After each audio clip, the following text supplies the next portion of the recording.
चारों तरफ उद्योगों से घिरे रायगढ़ शहर में गर्मी के आते ही भूजल स्तर तेजी के साथ पाताल की ओर समाने लगता है और पानी के लिए हाहाकार मचने लगता है।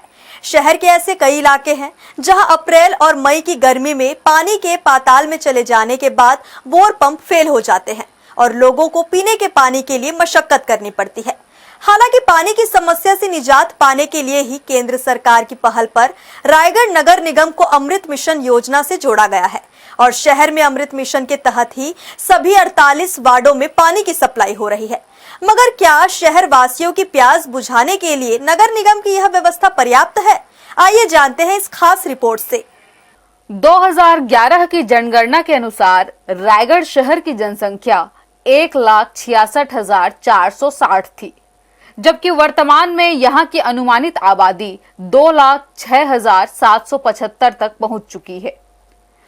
नगर निगम के रिकॉर्ड के अनुसार शहर में कुल मकानों की संख्या 35,181 है, जिनमें से 28,042 घरों में अमृत मिशन के तहत नल कनेक्शन लगाया जा चुका है और वहां नियमित रूप से दोनों टाइम जलापूर्ति भी की जा रही है। एक दिन में प्रति व्यक्ति 135 लीटर पानी की आवश्यकता होती है। वहीं नगर निगम के आंकड़ों के अनुसार वर्तमान आबादी पर बात की जाए तो यहां प्रतिदिन 2,79,14,625 लीटर पानी की आवश्यकता पड़ती है। इसके विपरीत नगर निगम द्वारा गोवर्धनपुर स्थित 32 MLD फिल्टर प्लांट, चांदमारी स्थित 17 MLD फिल्टर प्लांट और राजापारा स्थित पुराने 9 MLD फिल्टर प्लांट से 12 टंकियों के माध्यम से हर दिन 184 लाख लीटर पानी की सप्लाई शहर के सभी 48 वार्डों में की जा रही है। यानी अमृत मिशन के तहत हर दिन शहर में 95,14,625 लीटर पानी की सप्लाई हो रही है। इसकी पूर्ति के लिए नगर निगम द्वारा शहर के वार्डों में 576 सबमर्सिबल पंप भी स्थापित किए गए हैं, जिसके चलते वर्तमान में फिलहाल कहीं भी पेयजल की संकट की स्थिति निर्मित नहीं हो रही है और नगर निगम की माने तो शहर में पर्याप्त मात्रा में पानी की आपूर्ति की जा रही है। वहीं नगर निगम के पास 16 पानी टैंकर भी हैं, जिसके जरिए आपात स्थिति में प्रभावित वार्डों में वाटर सप्लाई का काम भी किया जाता है। देखिए, वर्तमान में अभी जो नगर निगम क्षेत्र में हम लोग वाटर सप्लाई कर रहे हैं वो मुख्य रूप से 3 फिल्टर प्लांट है हमारे। 32 MLD जो गोवर्धनपुर में है, 17 MLD चांदमारी में है और 9 MLD राजापारा फिल्टर प्लांट है।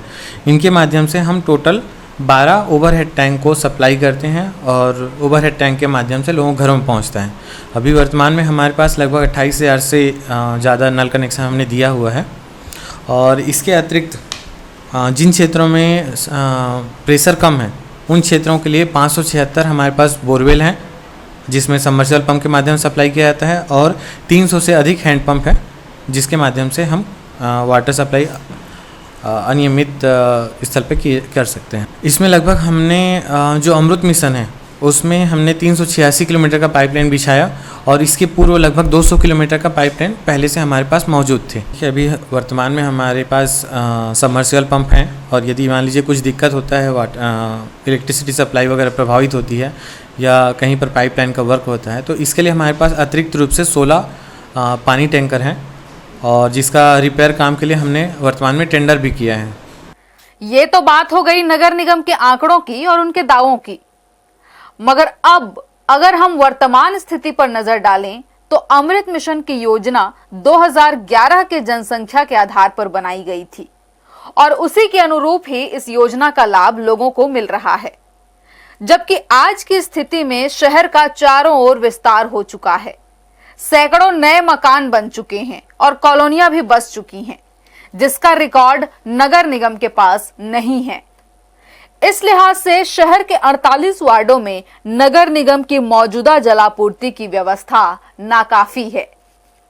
वहीं बात करें सबमर्सिबल पंप की, तो पिछले साल गर्मी में ही वाटर लेवल डाउन होने के बाद कई बोर फेल होने की बात सामने आई थी, जिसके बाद इस बार नगर निगम द्वारा इस साल सभी बोर पंप को सुधारने के लिए माकूल इंतजाम करने की बात तो कही जा रही है।